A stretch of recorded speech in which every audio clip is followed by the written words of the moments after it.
What's going on, guys? I wanted to talk to you about Donald Trump for a minute. And right now, he's facing 34 counts, felony counts of falsifying business records surrounding the hush money that was supposedly paid to Stormy Daniels. And the thing is, I only have one question. And that is he allowed to still run for president? That was it. That's all I care about. Because again, we understand, and he is, by the way. New York Times said he was, and New York Times is about as liberal as they get. And they're saying that he's fine. He's not barred from running for president. And what the Democrats are doing is they're trying to throw shade on him and his campaign. You know, they're trying to get people to believe that he's shady and he's this, he's that, and he's not good, he's wrong. And again, this is coming from people that have elected Joe Biden and put Joe Biden in office. You know, a man who's out there who's clearly got dementia. And it's out there. Of course, he's not running the country, but he's out there, saying that trans people are being oppressed and they're being discriminated against, and we got to do whatever we can for them, and for Black Lives Matter, and for LGBTQ WXYZ people, and the fact is, no, we want somebody in charge who's in charge for people that actually make a difference in America. The people that actually do something. The ones that have families, take care of the kids, take care of the homes, cut their grass, pay their taxes, go to work, come home, stay out of trouble, don't break the law. Again, so somebody like Trump is who we're looking for. We're not looking for somebody like Biden. Again, Biden kind of goes for the people that are on the fringe. The whole Democratic Party, they go for these weirdos, on the sidelines. Say, oh, I'm so oppressed. They go for them. And of course, they're not oppressed. They're the ones that can pretty much get away with doing whatever they want to. And but again, we're looking for somebody who will stand up for us. And the fact of the matter, we will stand behind him. But hey guys, if you would, please like, subscribe, and leave a comment down below. Thanks. Donald Trump's seeing him for the first time. Morgan McKay on the phone now joining us again. She was in the courtroom. Morgan? Yes, Stephen and Tasha, former President Donald Trump entered the courtroom a little after 2:30 today, and he entered a plea of not guilty to 34 counts of falsifying business records in the first degree. Now, he's due back in court on December 4th. Now, his lawyers did say that they were hoping that he didn't have to appear, just citing the immense cost on the city that this entire arraignment has costed the city, with NYPD officers outside and just with all the media, just what a huge burden this has been on the city. But the judge said respectfully, while he understands that Trump still has to appear in court on December 4th. Now, the entire process lasted about an hour, and the Manhattan District Attorney's Office went over a couple of issues that they saw could be arising in the next couple of months. The first one, of course, is Trump's rhetoric on social media. They said that he has posted a, quote, death and destruction if he was to be charged. They said he even referred to World War III. So they were asking that the judge consider placing a protective order, asking that he walk some of those statements back and make sure that he doesn't post such inflammatory comments. Now, the judge said that they aren't going to be doing any sort of gag order, but he did ask the defense and the prosecution to make sure that their witnesses know that they can't have immense rhetoric on social media, on TV interviews, and so forth. Yep, so I definitely understand the reason why they're afraid of the statement that he made on social media.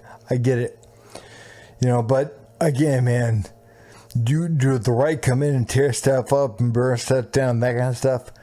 No, that's a leftist approach. That's not a right thing. It's the left thing. You know, they tear stuff up, they burn stuff down, they burn companies up, whatever. Whatever is in their way, right? But the thing is, you know, people are going to say, well, January 6th. Well, I think pretty much all of us know now, or at least suspect to some large degree, that this was a planned operation from somebody else. It wasn't from MAGA people, it was from somebody else. They were let in. They were let in. So again, man, should they be afraid of the statements they made in social media? Yeah, but not for violence. Not because of violence. They should be afraid because they just made this man president. Unless they can somehow bar him from running, they have just made him president of the United States. Because now, yeah, his following has even gotten bigger and bigger and bigger. Again, man, you're not going to be able to stop this. You're not going to be able to stop this. There are enough people in this country that understand what is going on. Or at least they understand something ain't right. Something ain't right. What I'm going to show you next is Charlie Kirk talking with Patrick Bet-David yesterday. And they're talking about just how the city of New York has gotten rid of so many, they've gotten rid of jail time for so many crimes, including some violent things and, some violent crimes that happen. You know, you can rob something, you can beat up somebody, you can whatever. And they don't care. New York City's like, yeah, we don't care about that shit. But they care about Donald Trump. They want Donald Trump on some paperwork technicality from somebody, Yeah. I mean, it's like, come on, man, come on.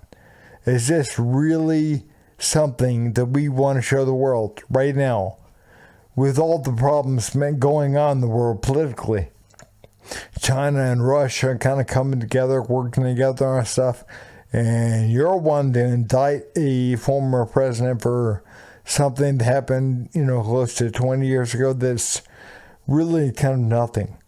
This, again, has never happened in history.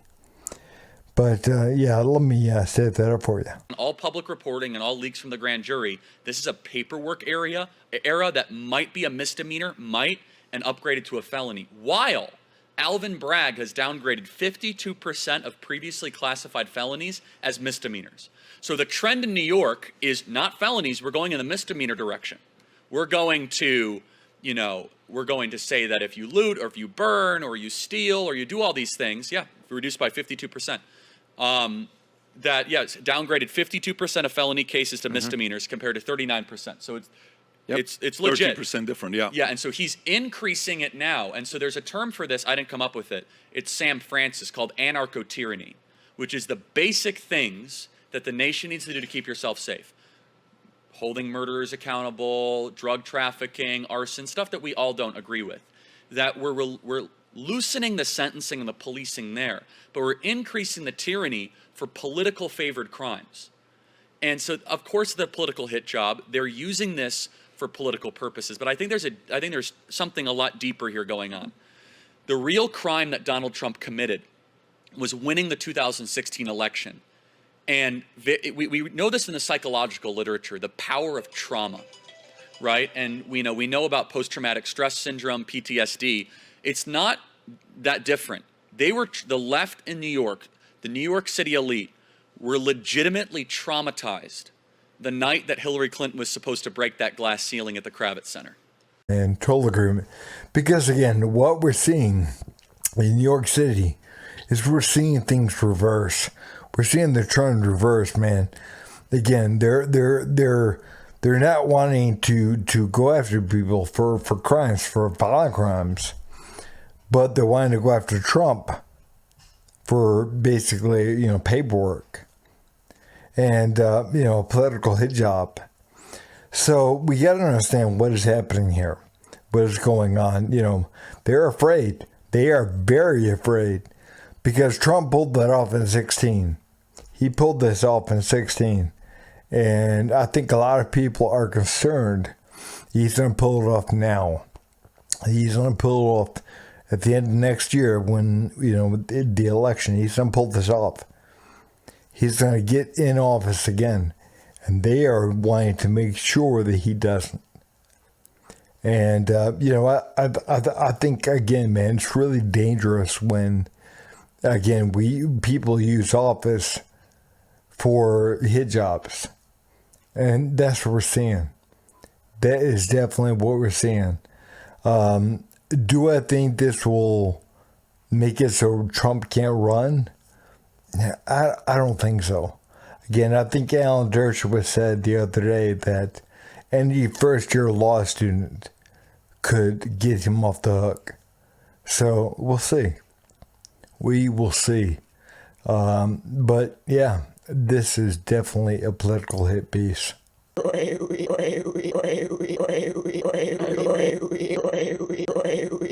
You son of a